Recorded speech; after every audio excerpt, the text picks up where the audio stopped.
What's going on, Aces? Welcome back to the channel. Hope that everybody is enjoying their Friday. So this is the third episode, Daddy Issues and Poolside Tissues, the recap of NextGen NYC. And it opens up with Ariana once again talking about how much she loves New York in this episode. She says that she's getting acclimated to the big city. She's getting, used to all the loud sounds and the different smells, which is completely different than, well, I was going to say Atlanta. It depends on where you live in Atlanta. Like if you live in the suburbs, which I believe that's where Ariana and Riley both did. It's just the South is just a slower pace than New York. So shout out to Ariana. Um, so then we switch to Ava, who is talking to Brooks on FaceTime, and he's talking about how upset he is that, Charlie has been disrespectful to his sister. And I feel like Brooks is going to have to confront Charlie. I know he doesn't want to, but him talking with this, to Riley and to Ava and to Gia and to Ariana, like just, all the women on the cast, yeah, we understand that they're on your side, but eventually Brooks is going to have to stand on his own 2 feet and confront Charlie himself and let him know that it's not cool for him to be disrespectful to his sister. Otherwise, Charlie is just going to continue to antagonize him. I feel like he's doing it for his attention that he didn't get from his parents. But, Brooks, I guess maybe just using, or not even using, but just talking to Ava to someone to vent to. I can understand that. Um, but eventually, like I said, he's going to have to confront him on his own. So Ava goes to Charlie's apartment and, she's talking on Brooks's behalf. And, she's talking about the comments about Chloe and, Charlie, of course, says that he was joking, which no one believes that. But after Ava, confronts him and let him know that Brooks is only laughing because he's uncomfortable, Charlie's like, okay, well, that's fair. I should stop. Then Ariana's talking about the unresolved issues with Hudson and Charlie. Again, I feel like Charlie is he just has smoke for like everybody on the cast. Like I don't understand why he's sabotaging or why he's so antagonistic to almost every single person on the cast within such a short period of time. But I don't know. I feel like that's probably the only way that he could get his parents' attention when he was younger. And it's like, if it worked for him then, unfortunately, at almost 30, it doesn't seem like he's grown out of that. And so Dylan, who is Charlie's roommate, he says that he feels like he understands his roommate, that, he would get into fights, literal fist fights with people and then dap them up later and say, I felt like an animal punching them, but, we will be cool later on. So the producers are like, aren't you concerned about, your face? That's your moneymaker. He's like, no, I make money off of my physique. So he's laughing during during the confessional. So then Brooks and his dad, Seth, are talking about golf. And Brooks says that they were golf intensive. And his dad looks at him. He's like, you mean golf lessons? And he's like, well, golf camp. It was really intense. And I'm just thinking, y'all, Brooks is softer than Charmin, okay? Than Southern Cotton. Like, oh my goodness, the cotton ball. I'm like, this boy, I don't know if he's cut out to be on a reality show by himself, because a golf camp, like golf intensives,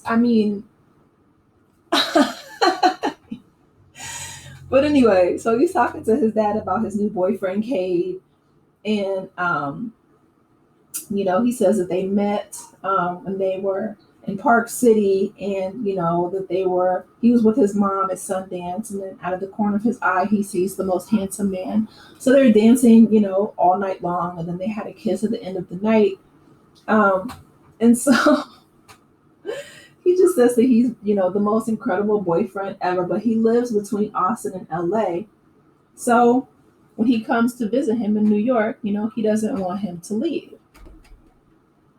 So his dad, Seth, asks him like the most, inappropriate question. He's like, how is your intimate life? How's your intimacy with your boyfriend? And Brooks is like, I don't want to talk to you about that, Um, and so his dad is like, well, I want you to think of me in a way like you think about your mom. So he was asking about his body count and, just really like off the wall questions. I'm wondering if anybody on this show has a close relationship with their parents outside of like Riley. And I mean, Ariana, she tries to have a close relationship with Kim, but I feel like Kim is such a user that it would be difficult to do so. But she does give her, A for effort.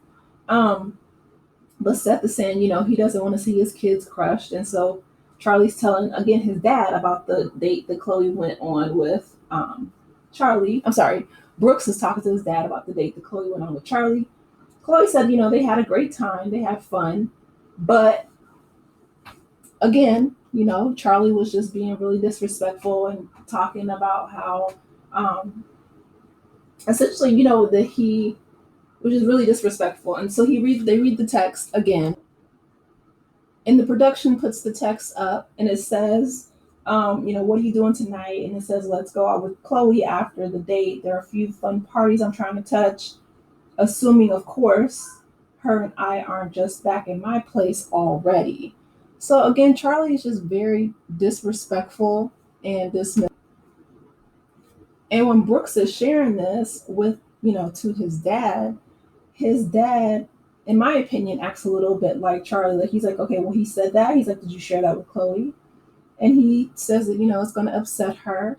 And his dad is like, well, she needs to know what type of person that he is, but also I behave that same way. And you were like, and Brooke says, when you were his age, like, because Charlie he's 29, he's knocking on 30. So he's like, well, maybe not at that age. And then he says, well, you're married and, with 3 kids. His dad just lets him know that he has never grown up. He's never matured, that he's just perpetually, and, there's men like that, right? They're in this Peter Pan syndrome where they never, ever mature.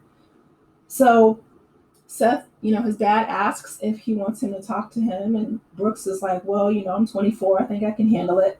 But he hasn't been handling it. And that's the thing. He's talked to every single person about this issue, with the exception of sitting down with Charlie and really going, head to head with him one on one about how he was disrespectful to his sister. So anyway, they cut to Gia and Teresa, and Teresa is talking about how she went to go get a wax, but that they left her, you know, behind her little booty hole exposed, or I guess vulnerable. And Teresa was like, "Ow, ow," So she said the next time she's gonna have that covered. But anyway, Gia said that she loves the city, but it doesn't really smell nice. It's very gross. I've been to New York a few times. I can understand what she's talking about. So she says that, she likes it there in Jersey, and who could blame her? She's living in her parents' mansion. She talks about the taxes, whereas I don't think that Jersey has like taxes on specific things, but then the production puts up that they have like the second highest property taxes in all of the country or something crazy. So, um, but G is not paying those taxes. And hopefully, I just saw an interview before I did this recap about Teresa and her tax situation. So hopefully, she is paying her taxes. Because Teresa just turned the camera off on the interviewer, on the reporter who was asking her about her family not paying her taxes. Anywho, so they're talking about having everybody over to the Giudice house for a pool party, and what they'll be doing. And she said that she's going to make fresh mozzarella and fresh pizzas with the pizza oven, and then she's going to bring a psychic over, and everyone's just going to have a really good time, in the pool. So Teresa says that that's cool, but she's going to be watching and just giving her the parameters for the party. So in the next scene, we meet Charlie's mom. They're out at a restaurant, and so Charlie's mom and her boyfriend are, they give him a hug and they embrace. And her name is Liz, and her boyfriend's name is Ivor.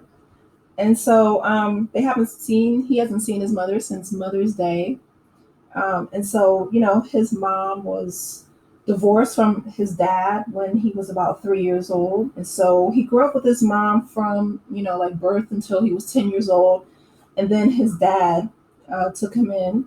His mom was big into the art scene. And so she said she wasn't up to the task, or he said that she wasn't up to the task of making, home cooked meals and attending to him and his siblings. So again, we can just see that Charlie was essentially neglected um, most of his life, and you can just tell again in how he interacts with people.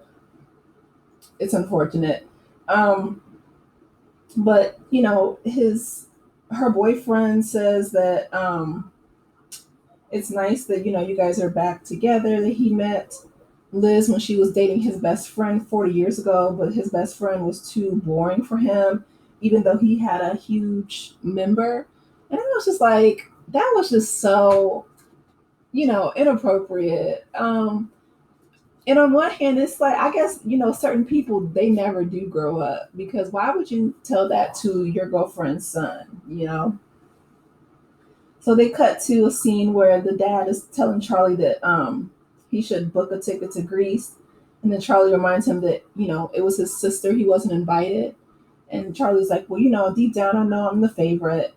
And again, his dad doesn't even pay him dust. He's like, oh, do you? All right. He just looking at the computer screen the entire time. Um, and so his mom was cut to present day. His mom was saying that, she was really sick. And she told him that he was going to have to make his own dinner, was like a peanut butter and jelly sandwich. And so Charlie offers to make his mother something as well, which, she's like, well, you were always kind and so considerate. You could just tell, like, I mean, Charlie was he had to fend for himself. And they had money, but you can tell that his parents just really took no thought into the person that they were creating or molding, and just unleashed into society. My goodness. So she shows him the pictures that he drew when he was a kid, and they have Charlie out here with, a pow pow to his father's head, and also, something that pierces as well. I'm trying to keep it YouTube friendly, but I'm like, what in the sociopath is going on? Like, if you were to show a therapist that, especially as a child psychologist, that would be an immediate red flag. Like, I don't understand how, he says that his dad, he doesn't want to upset him because he doesn't want to be cut off financially, but he called him a vicious MFer. And the mom was just, shaking her head and looking around. And so it's just like, it's given us some insight into how Charlie became the man that he is today, unfortunately, because money cannot buy you love. Money can't buy you, nurturing from your parents, your mother and your father. Both of them essentially just dropped the ball. You could just tell that Charlie did not get anything but his physical needs met, or his material needs is what I should say, because the need for like affection and care, like anytime anybody touches Charlie, I'm noticing, whether it was Riley with her hand on his arm, or even his friend, he brisks and like pushes them away from him.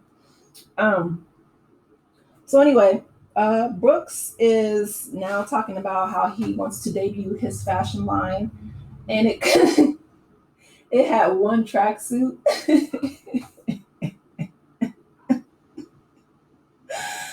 It had one tracksuit, so he said he's trying to be more than just a one tracksuit wonder, because I don't even know how he would debut something with just one tracksuit, but if that's what Brooks wanted to do, then that's what he wanted to do.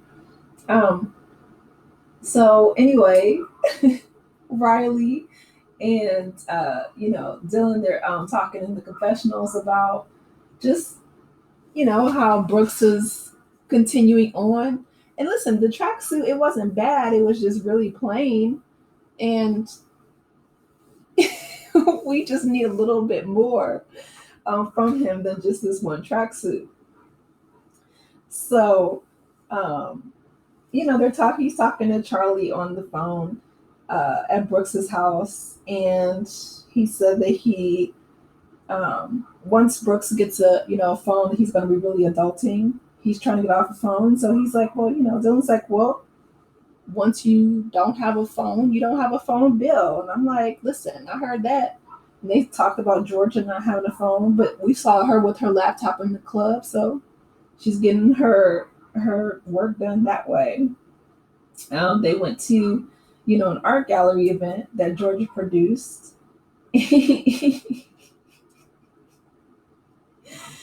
And Georgia said that, when she looks at the art, she feels nothing at times. She really likes polka dots, so that's cool. But this show is just cracking me up. Like, these kids are a key. They really are.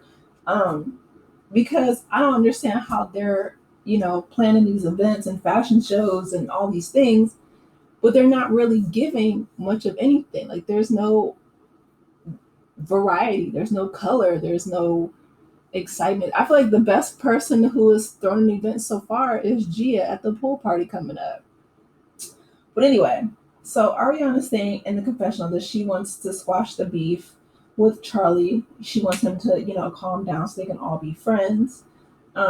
And so Charlie's saying, that he wants to get to know everybody, and he welcomes them, Ariana and Hudson, to New York. And so Brooke says that he wishes that he knew what was going on in Charlie's brain, but they probably think it's more like a 404 error. So they're all dancing at the club, and Brooks and everybody left around 11.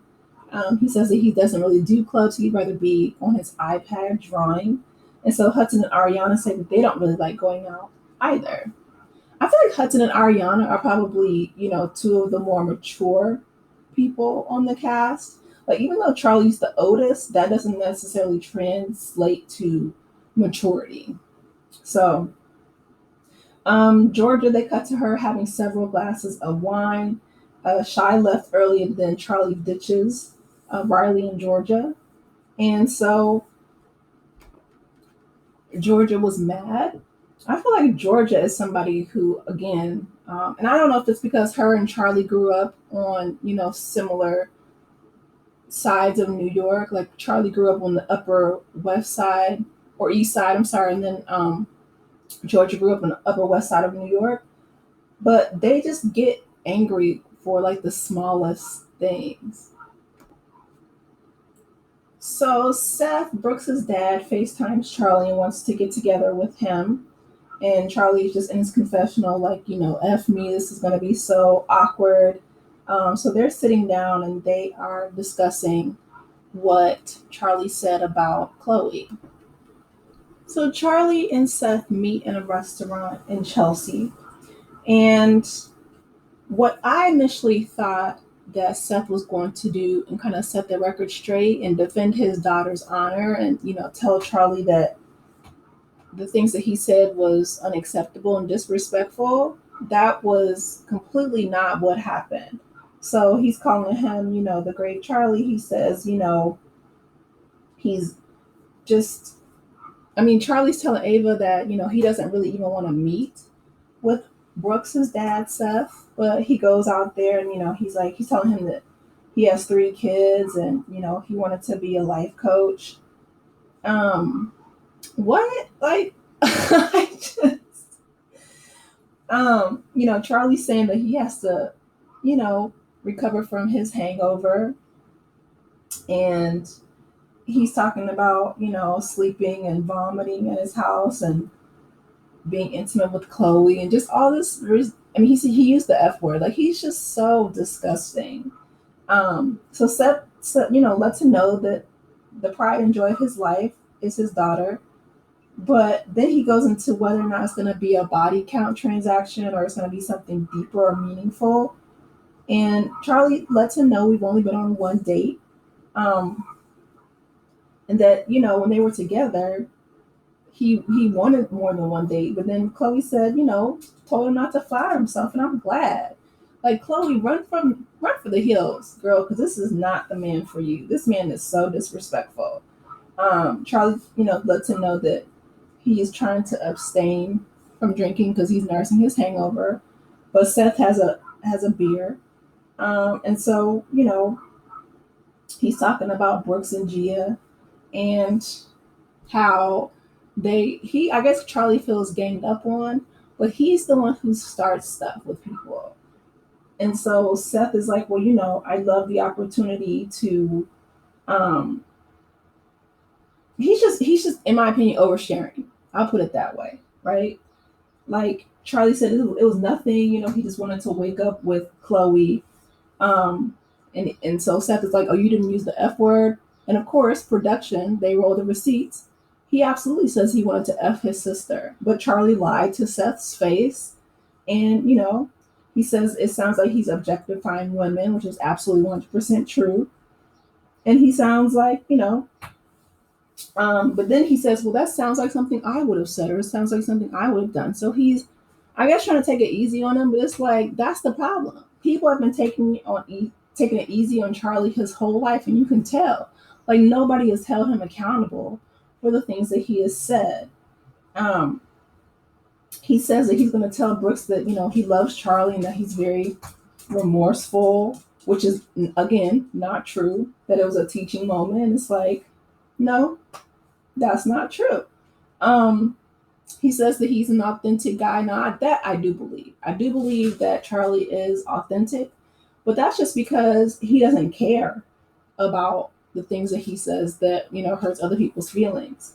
He tells them that Brooks has said a whole lot of nice things about him. Like, he's just really over complimenting Charlie. Like, instead of confronting him about what he said about his daughter that was disrespectful. But then Seth also asked Charlie if, his dad tells him that he's proud of him. And Charlie says that they don't have explicit conversations like that. So he can drop the F bomb, use all this, charged language and returns to intimacy, but he can't say whether or not his dad has told him that he's proud of him. You can tell that more than likely his dad has not told him that he's proud of him. It shines through in almost every personal interaction that he has with other people.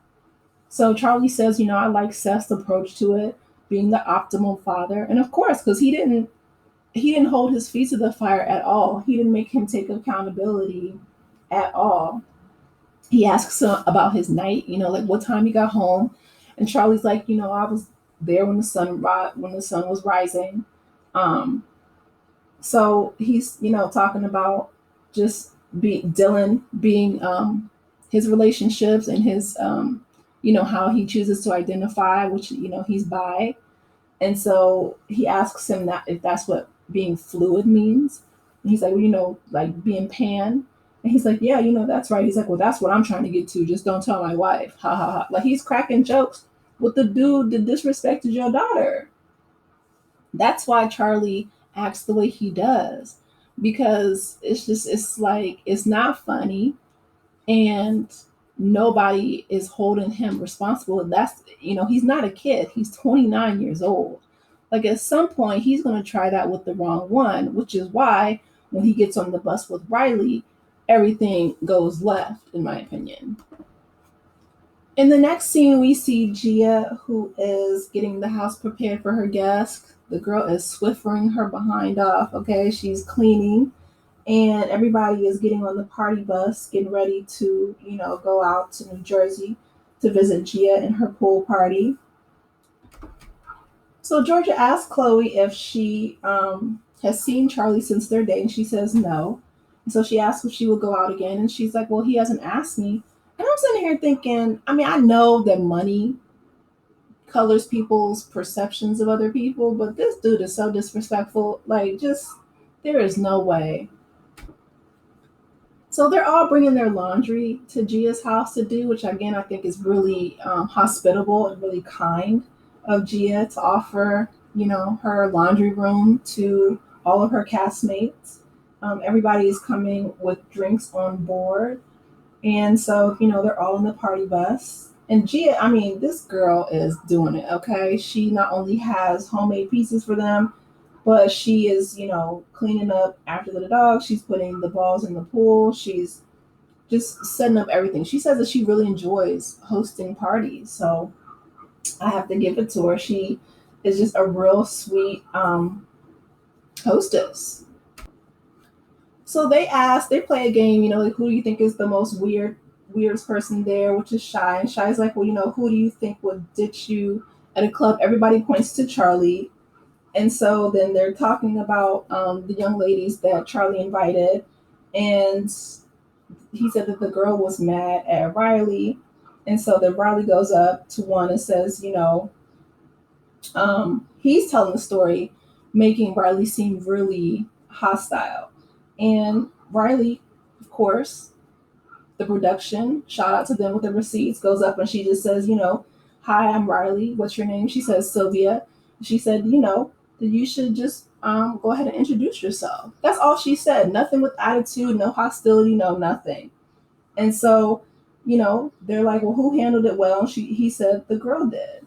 And he didn't even use her name. Her name is Sylvia, right? But he's just using that as a pot shot against, Riley. So then Riley just, she starts crying and they're like, wait, Riley, are you okay? And Riley's like, I'm so mad because every single time, you guys do this. Like they're painting her to be this big, angry black girl. That's just this stereotypical trope. He's like, like trying to play that she's scary, that she's like scaring the little white girls. And Charlie does. He calls her a little girl. And, she's like, I'm trying to be so nice to everybody. And it's like every time, I try to talk to somebody, then people try to paint me out to be something that I'm not.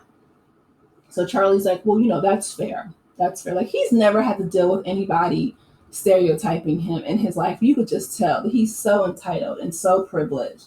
And he's like, well, there's aspects of this conversation that I think are a bit extra. And she's like, no, it's not extra to me. And so Ava jumps in and says that there's, specific nuances that he doesn't understand. So then Charlie gives this, quote unquote apology, like, I'm sorry. He's just really trying to calm the conversation down, but it's not a true apology. And I'll get there in a second. So she brings up, Georgia. And, she's like, even with you and the thing that happened with the hand washing, you were annoyed with the situation. And Riley says that, all she said was that, she wanted to introduce herself and that she thought that the girl should introduce themselves. That's it. And then Charlie's like, well, this little girl. She's like, what little girl? She's probably older than me. Riley says that she doesn't like that they're trying to spin the narrative like she's a big, angry black girl, and she's not. And she's like, it's your mannerisms, Charlie. You do this all the time. You don't realize it, but it's bigger than their annoying conversation. She's absolutely right. She's absolutely right. The microaggressions are racist in nature, and it's horrible.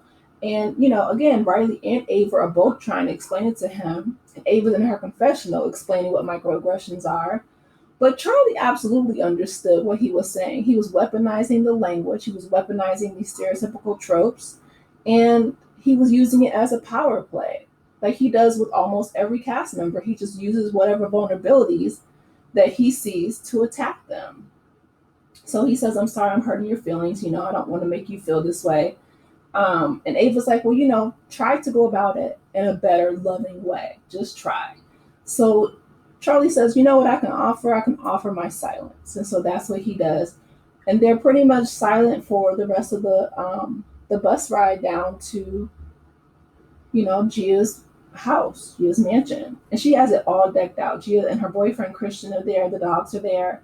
She has balloons. She has, charcuterie. She has, they're making homemade mozzarella. And so everybody's like, want to get off the bus. And Charlie is only thinking of himself. He's like, well, nobody tell Gia about our fight. I don't want her getting mad at me too. But then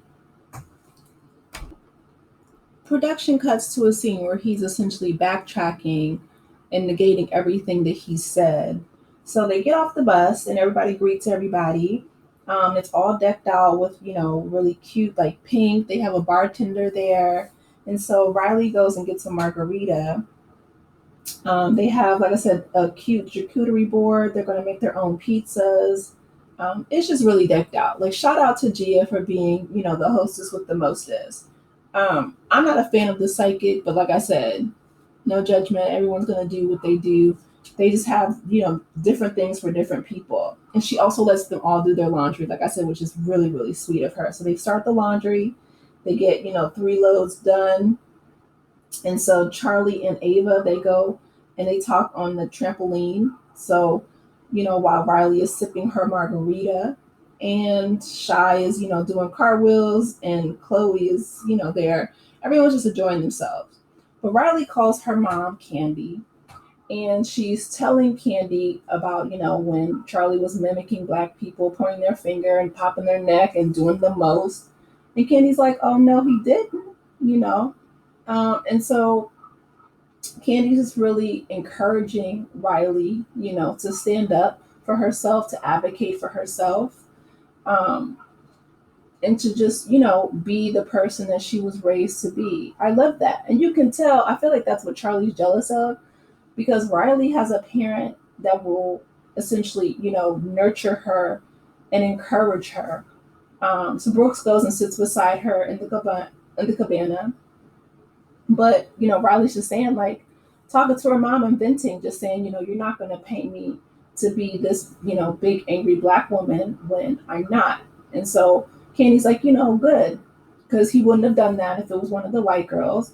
And, she says it frustrates her to hear that because she's a black woman, that she's a minority and that she has to go through, all this ridiculous crap with microaggressions. And, Riley's just listening to her mom and, she starts crying. But she says that she's proud of her for standing up for herself, and that, Charlie's going to have to learn to deal with black women, and not just black women, really everybody, right? Um, but Brooks, he was rubbing her arm and comforting her.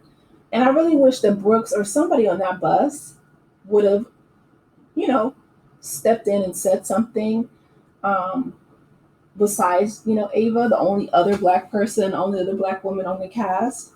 But even now with Ava, you can tell that Charlie doesn't view Ava the same way he does Riley. Ava is a lot smaller in her physique. She has, she's biracial. She has, different textured hair, just, colorism aspect. And it's just like for him to try to paint Riley in such a negative light. Um, it's old and tired. The stereotypical tropes are just, they're tired. So Charlie goes over to Riley and asks if, they can talk in private.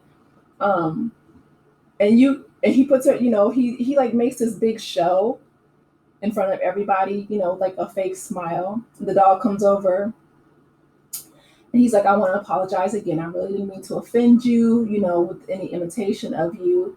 And so Riley tells him, listen, you have to understand that it was hurtful, and she actually does care what he has to say. Again, Charlie's like, well, that's fair, that's fair. That he actually heard her out this time. He says he keeps saying genuinely, but we learn later that it's not genuine. So while everybody else is, having a good time in the pool and, jumping on the trampoline, um, and taking cute, pictures and, making the pizza. Charlie's cutting the pizza in a heart. And, Ava's just like, you could tell how uncomfortable she is around Charlie. But they're saying, if something would have happened between them, it would have happened a long time ago. And Ava's looking like, you wish. But, Gia calls her mom. She's telling her that, she's making pizza. And Teresa is hilarious. Teresa's a key too. She's like, well, make sure you put it on the wooden board and then you have to put it in the oven. And Gia's like, of course, mom. Like, why would you think that we would eat raw pizza dough? And Teresa's like, okay, she's like, well, just lift it up and put it on the thing. Like, she keeps repeating the same basic directions. And she's like, that's how Louie does it. That's her husband, her new husband. She is hilarious. She's like, well, I want you guys to know I'm watching you through the cameras. And it's like they're not even really doing anything. They're just enjoying themselves. So Charlie is sitting with Georgia's roommate Cooper and Georgia. And, um, while Riley's talking with Gia. And, Riley asks her if she hosts parties a lot. And, she's like, yeah. And then Gia asks if Charlie apologized. And she says, yeah. While at the same time, Charlie is telling Cooper and Georgia, he's like, well, I'm not sorry. And Georgia's like, don't say that. And he's like, no. He's like, can't people just be, happy that I said I was sorry? He's like, I'll say it out of respect and out of, to put this thing to bed. He's like, but to tell you the truth, I'm not really sorry. And that is the type of person that Charlie really is. The fact that he would say this to Georgia and Cooper while he knows he's being filmed, this dude is, I mean, just the worst of the worst. Like if he really felt that way, he should have stood 10 toes on business and just said, "No, I'm not apologizing. I really feel that way." But because he felt a little bit of pressure, and Riley was crying and people were giving him the side eye, now he's like, "No, I didn't really mean the apology." Then why did you say that? You didn't have to lie. You could just be horrible with your whole chest. And even now, he couldn't take the heat. Like he had turned off the comments on his IG, and people are still they're dragging him on Twitter, they're dragging him on IG, they're dragging him online, and rightfully so. It's unfortunate that his parents didn't raise him to treat people with basic dignity and respect. But he's came after Ariana, he's come after Brooke's sister, he's come after Riley. Like this was long overdue. So while Charlie's over there talking with Chloe, Cooper and Georgia, they tell Ava that he really didn't mean the apology that he told Riley. And Ava's like, what? And so Ava's in her confessional, like, it's so rude that he will go back on his apology to Riley. She's like, especially after I went out of my way to try to give him some advice. And so she's like, Charlie shouldn't get away with the quote unquote non heartfelt apology. And so she goes and she tells Riley, she's asked, if she can crash.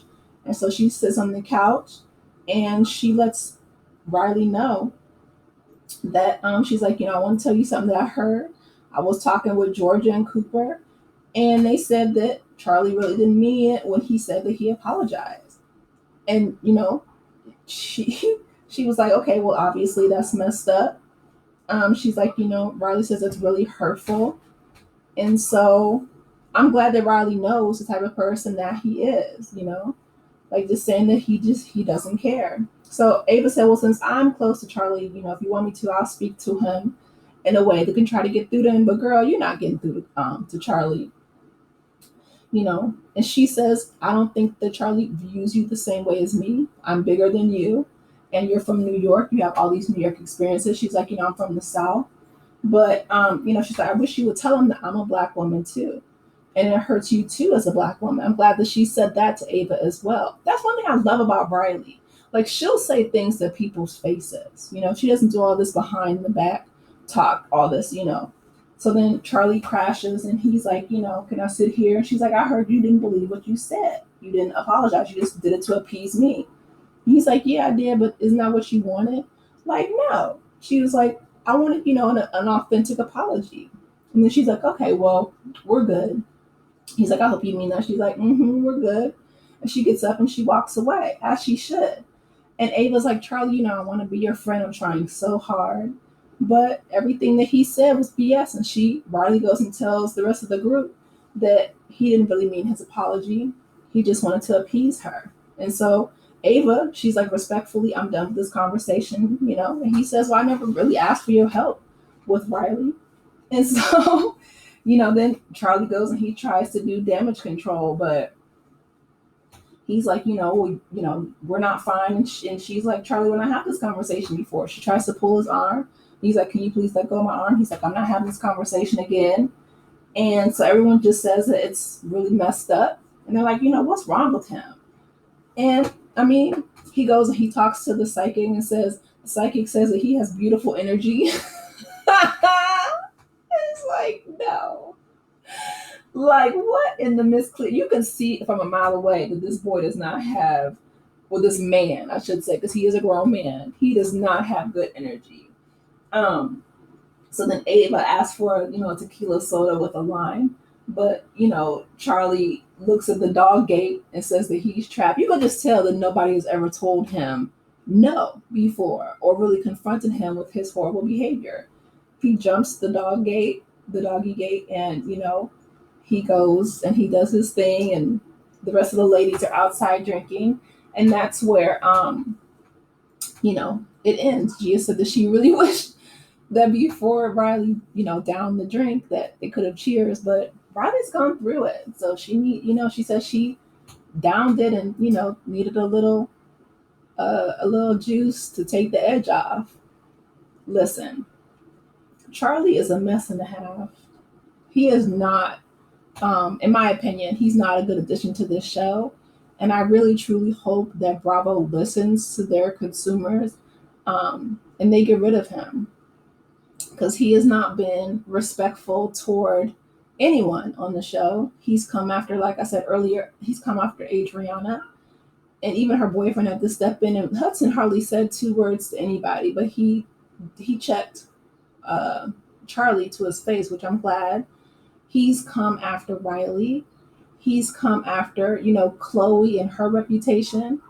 He's antagonistic, and he's just uninteresting. And it's just like, he needs to go. So hopefully if they do a season 2, which I'm enjoying this show, but hopefully they will get rid of Charlie, because I don't think that he really brings anything to the show.